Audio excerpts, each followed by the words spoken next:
Hi friends, welcome to golden house in Tamil. இன்றைக்கி நம்ம என்ன பார்க்க போகிறோம்னா, ஒரு அருமையான ஒரு வீடியோ தாங்க. மயிலை பற்றி தான் ஏற்கனவே ஒரு வீடியோ போட்டிருக்கேன். ஆனால் இப்போ ஒரு சூப்பரான ஒரு காட்சியோடு பார்க்கலாம். இப்போ மரத்தில் இருக்கிறது பார்த்திங்கன்னா ஒரு பெண் மயில். அது மரத்தில் ஏறி நின்றுச்சு. பிடிச்சிட்டு வீட்டுக்கு வரும்போது ஒரு ஆண் மயிலும் வந்துச்சு. இது நம்ம ஏற்கனவே இந்த மயிலை பார்த்துருப்பீங்க நீங்கள். தோகை நல்லா பெருசாக உள்ள ஒரு மயில், ரொம்ப அழகாக இருக்கும். அதை உங்களோட நான் ஷேர் பண்ணியிருந்தேன். இன்றைக்கி இந்த மாதிரி தோகை கொஞ்சம் குட்டியாக இருக்கிற ஒரு மயில் வந்துச்சு. அது பார்த்திங்கன்னா அதோட இங்கே அதிகமாக மழை பெஞ்சனால அதோட தோகையெல்லாம் நனைஞ்சிருச்சு. அது ஃபுல்லாக காய வைக்குது. அதோட அந்த காய வைக்கிற அழகை பார்த்திங்கன்னா அவ்வளோ சூப்பராக இருந்துச்சு. அது உங்களோட ஷேர் பண்ணிக்கலாம் அப்படிங்கிறதுக்காக தான் இந்த வீடியோ. உண்மையிலே நமக்கு மனசு ரொம்ப டென்ஷனாக இருக்கும்போது இந்த மாதிரி இயற்கையில் ரசித்தோம்னா ரொம்ப ரொம்ப ரிலாக்ஸ் ஆகும். அந்த விதத்தில் இது ரொம்ப யூஸ்ஃபுல்லாக இருக்கும். அதே மாதிரி இயற்கையை விரும்புகிறவங்களுக்கு இந்த வீடியோ ரொம்ப பிடிக்கும்னு நம்புகிறேன். அதனால தான் உங்களோட ஷேர் பண்ணிக்கலான்னு இந்த வீடியோ நான் போட்டிருக்கேன். இது பாருங்கள், இதான் வந்த மயில், நான் சொன்ன மயில். இதோட தோகை பார்த்திங்கன்னா கொஞ்சம் குட்டியாக தான் இருக்குது. இன்னும் வளரும்னு நினைக்கிறேன், நல்ல பெருசாக. அன்னைக்கு பார்த்தது பார்த்திங்கன்னா ரொம்ப சூப்பராக பெருசாக இருந்துச்சு. ஆனால் இது நனைஞ்சிருக்கு ஃபுல்லாக மழையில். இப்போ நம்ம தட்டை பைத்தங்காய் போட்டிருக்கோம் இல்லையா, பயிர், அதில் உள்ள அந்த பயிரெல்லாம்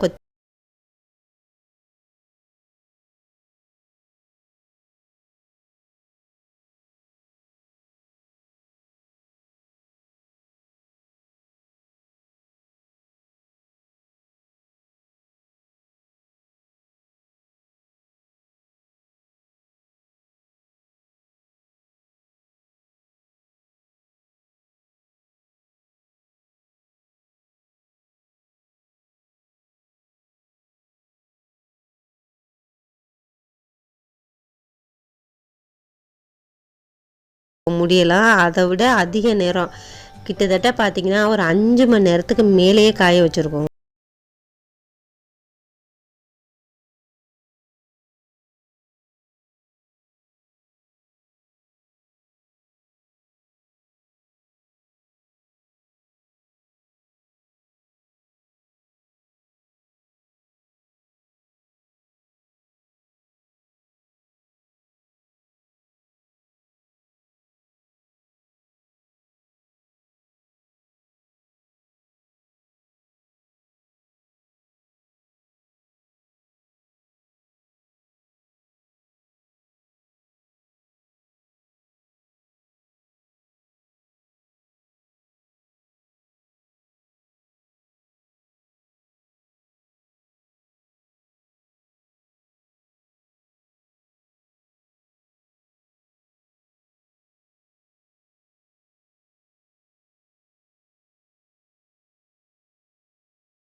அப்படின்ட்டு போயிடுச்சு. இந்த வீடியோ உங்களுக்கு ரொம்ப ரொம்ப பிடிச்சிருக்குன்னு நினைக்கிறேன். இந்த மாதிரி எனக்கு ரொம்ப ரசிக்க பிடிக்கும், அதனால தான் உங்களோட ஷேர் பண்ணிக்கிட்டேன். இந்த வீடியோ பிடிச்சிருந்துச்சுன்னா ஷேர் பண்ணுங்கள், லைக் பண்ணுங்கள். இது வரைக்கும் என் சேனலை சப்ஸ்கிரைப் பண்ணாதவங்க சப்ஸ்கிரைப் பண்ணிவிட்டு பக்கத்தில் இருக்கிற பெல் ஐக்கானை கிளிக் பண்ணுங்கள். அப்போ தான் நான் போகிற வீடியோட நோட்டிஃபிகேஷன் உங்களுக்கு உடனுக்குடன் வரும். தேங்க்யூ.